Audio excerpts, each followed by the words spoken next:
Assalamualaikum warahmatullahi wabarakatuh. Alhamdulillah kita bertemu lagi dalam pembelajaran tema 1 subtema 1 kelas 6 min 1 Cilacap.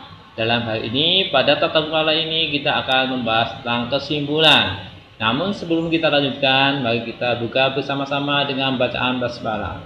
Bismillahirrahmanirrahim.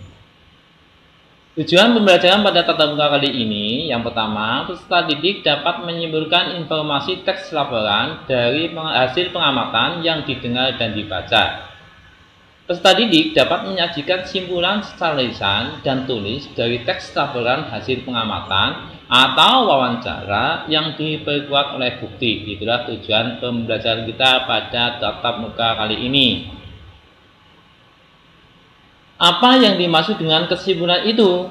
Kesimpulan adalah suatu kalimat yang disampaikan yang diambil dari beberapa ide dan beberapa aturan yang berlaku dan merupakan sebuah gagasan yang ada pada akhir pembicaraan atau bacaan atau cerita.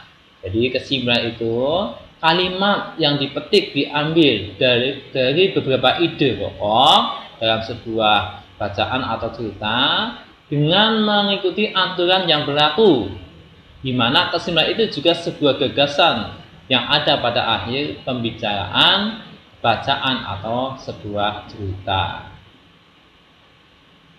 Bagaimana langkah-langkah untuk membuat sebuah kesimpulan? Langkah-langkahnya yang pertama, kita membaca teks atau bacaan dengan teliti, dengan baik, dengan sesama. Baca teks dengan baik, teliti. Kemudian setelah membaca teks tersebut, kita tentukan kalimat utamanya. Kalimat utamanya bagaimana, di mana. Setelah kalimat utama ditentukan, kita ambil ide pokok dalam kalimat utama itu. Setelah kalimat utama ditentukan, kita ambil ide pokoknya pada kalimat utama tersebut. Nah, ide pokok ini kita jadikan sebuah kesimpulan pada sebuah bacaan.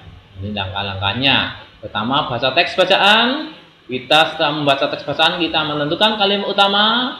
Dalam kalimat utama kita ambil ide pokok. Nah, ide pokok itu kita jadikan sebuah kesimpulan. Kita rangkaikan ide pokok, kita olah ide pokok itu menjadi sebuah kesimpulan. Adapun 3 kriteria sebuah kesimpulan. Yang pertama, kesimpulan berupa hasil analisis terhadap teks atau paragraf yang sudah dibaca. Nah, ini kesimpulan itu adalah analisa teks yang sudah dibaca. Ya, yang sudah dibaca. Kalau belum dibaca ya kita nggak bisa mengambil sebuah kesimpulan karena nggak tahu inti pokok pada bacaan tersebut.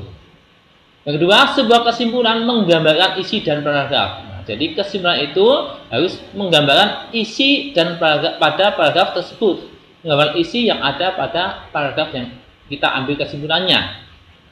Kemudian kesimpulan berisi hal-hal yang terdapat dalam paragraf. Ya, itulah langkah-langkah membuat sebuah kesimpulan dan kriteria sebuah kesimpulan. Nah, ciri-ciri kesimpulan yang baik bagaimana? Yang pertama, menggunakan bahasa yang baik dan benar. Jadi kesimpulan itu kalau kita mau membuat kesimpulan, kita menggunakan bahasa yang baik dan benar. Menggunakan bahasa yang mudah dipahami. Nah, bahasa yang kita gunakan untuk membuat sebuah kesimpulan itu harus mudah dipahami sehingga pembaca atau pendengar itu nggak bingung intinya apa, isinya apa. Yang ketiga, merupakan isi atau isi pokok pembicaraan. Isinya ada kesimpulan itu adalah merupakan pokok pembicaraan dalam sebuah bacaan atau cerita.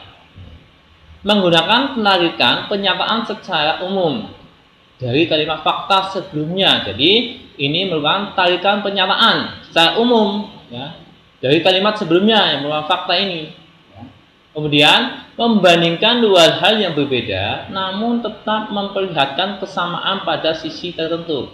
Jadi ini membandingkan dua hal yang berbeda akan tetapi masih tetap memperlihatkan menampakkan kesamaan pada sisi-sisi tertentu.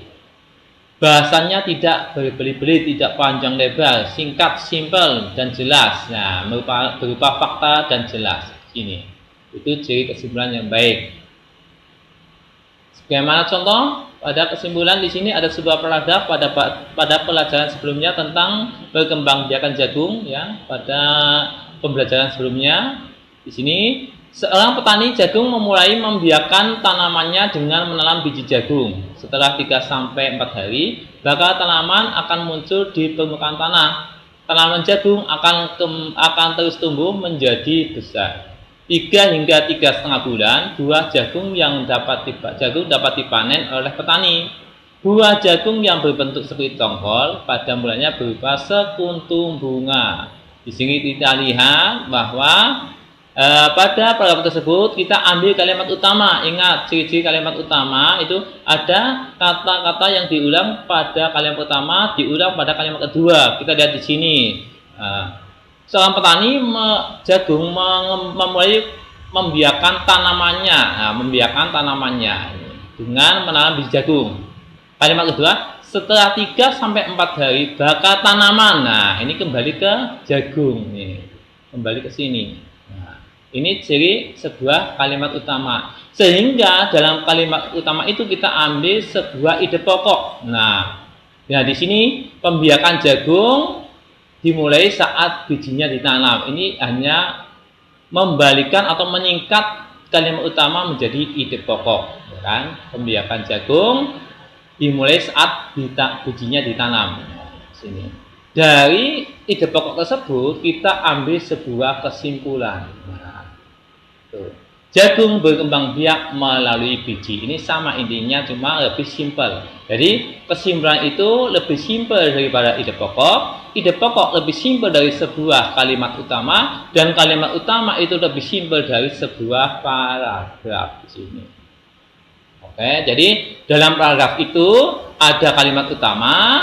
Ya, dalam kalimat utama kita ambil ide pokok, dan dari ide pokok kita buat sebuah kesimpulan. Itulah pembelajaran materi kesimpulan pada tatap muka kali ini. Ya, mudah-mudahan paham semuanya, anak semuanya. Nanti kita latihan untuk membuat sebuah kesimpulan. Mari kita akhiri dengan bacaan hamdalah bersama-sama. Alhamdulillahirabbil alamin. Sekian. Wassalamualaikum warahmatullahi wabarakatuh.